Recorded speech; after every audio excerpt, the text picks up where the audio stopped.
요즘 사무엘상 말씀을 묵상하며 자주 떠오르는 질문이 이것입니다. 내가 만약 사울이었다면 어떻게 했을까? 왕을 폐위하겠다는 하나님의 말씀을 들었을 때 난 어떻게 해야 할까? 사무엘상은 독자들에게 사울과 다윗의 삶을 자연스럽게 비교 대조하게 합니다. 그리고 우리 신앙인에게 사울의 삶이 아닌 다윗의 삶을 살라고 말씀하지요. 그러나 현실은 어떻습니까? 우리는 때로 다윗과 같이 하나님과 동행하며 순종의 삶을 살 때도 있지만 또 반대로 사울처럼 사람들의 눈을 의식하며 자기 뜻과 의지대로 살 때도 있습니다. 어제 본문에서 사울은 처음으로 하나님의 뜻에 반하는 행동을 합니다.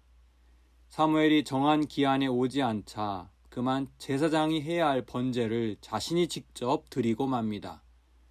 눈앞에 적군 블레셋은 금세라도 쳐들어올 기세였고 겨우 모인 이스라엘 백성들은 흩어지려는 상황이었습니다.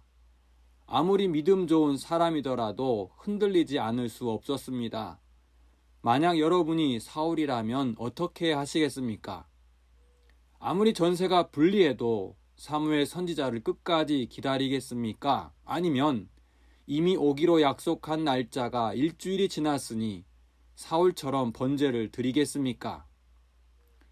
요즘 같으면 스마트폰으로 전화를 하든 혹은 문자를 보내실 것입니다. 사무엘 선지자님, 왜 이렇게 늦으십니까? 이스라엘 백성들은 지금 사기가 떨어지고 있고 적군이 지금 쳐들어오려고 하는데 제가 어떻게 해야 할까요? 이렇게 물을 수 있겠죠. 하지만 그때에는 무작정 기다릴 수밖에 없는 상황이었습니다. 사울 입장에서 얼마나 초조했겠습니까? 이스라엘 백성들이 왕정제도를 그렇게 원했던 이유는 왕이 이런 상황에서 강력한 리더십을 발휘하는 것을 원하는 게 아닐까요? 카리스마 넘치는 모습으로 적군을 무찌르는 모습을 기대하지 않았을까요? 사울왕의 심정이 얼마나 복잡했을지 충분히 상상할 수 있습니다. 결과적으로 그는 율법의 기준과 원칙보다 상황에 맞는 선택을 하고 맙니다.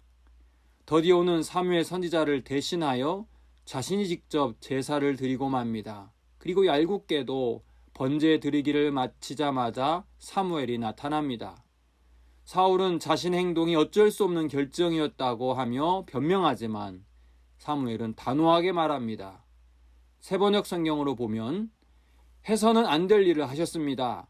주 하나님이 명하신 것을 임금님이 지키지 않으셨습니다. 이제는 임금님의 왕조가 더 이상 계속되지 못할 것입니다. 주님께서 임금님께 명하신 것을 임금님이 지키지 않으셨기 때문에 주님께서는 달리 마음에 맞는 사람을 찾아서 그를 당신의 백성을 다스릴 영도자로 세우셨습니다. 우리는 다시 이 질문을 하지 않을 수 없습니다. 내가 만약 사울이라면 어떻게 했을까? 사울 입장에서 사무엘의 말은 기분 나쁜 말입니다. 인간적으로 봐도 억울한 측면이 없지 않습니다. 그의 행동은 분명 옳지 않았지만 그렇다고 해서 이런 말을 들을 정도는 아닌 듯 보입니다. 만약 제가 사울왕이라면 하나님께 이렇게 기도했을 것 같습니다. 하나님, 제가 잘못했습니다. 하지만 주님도 아시다시피 상황적으로 제 마음이 힘들었습니다. 초조했습니다. 제가 앞으로 어떻게 해야 할까요?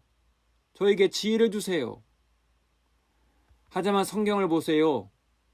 사울은 사무엘을 통해 선포된 하나님의 준엄한 말씀을 듣고 어떤 신앙적 반응을 하지 않았습니다.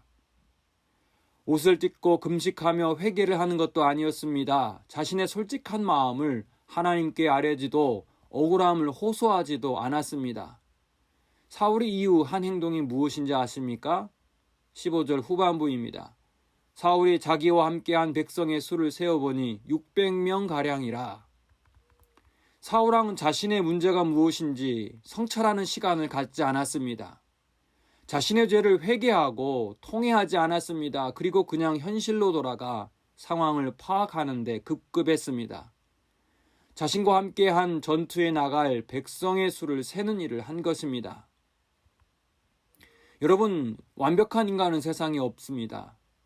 이스라엘이 이상적인 왕으로 생각하는 다윗, 그의 삶을 살펴보면 분명 훌륭한 점도 있지만 그에 못지않게 흠이 많은 사람이었습니다. 다시 말하면 다윗의 삶과 인격이 완벽했기 때문에 하나님께 쓰임받은 것 아닙니다. 자신의 허물과 죄를 스스로 인정하고 회개하며 하나님의 은혜를 구했기 때문입니다. 누구나 실수할 수 있습니다. 우리 삶을 돌아보면 사울처럼 어리석은 선택과 결정을 할 때가 있습니다. 중요한 것은 이후 나는 어떻게 할 것인가 입니다. 바라기는 그럴 때마다 하나님께 솔직하게 우리의 죄를 고백하며 주의 은혜를 구하기 바랍니다. 다윗은 시편 30편 5절에 이것을 이렇게 고백합니다. 그의 노여움은 잠깐이요 그의 은총은 평생이로다. 아멘. 하나님, 우리는 연약합니다. 사울처럼 잘못된 선택으로 죄를 지을 때가 있습니다. 하나님의 준엄한 심판에 두려움을 가지면서도 동시에 그리스도 예수 안에 있는 한없이 크고 넓은 은총을 의지하는 신앙인 되게 하옵소서. 예수님의 이름으로 기도합니다. 아멘.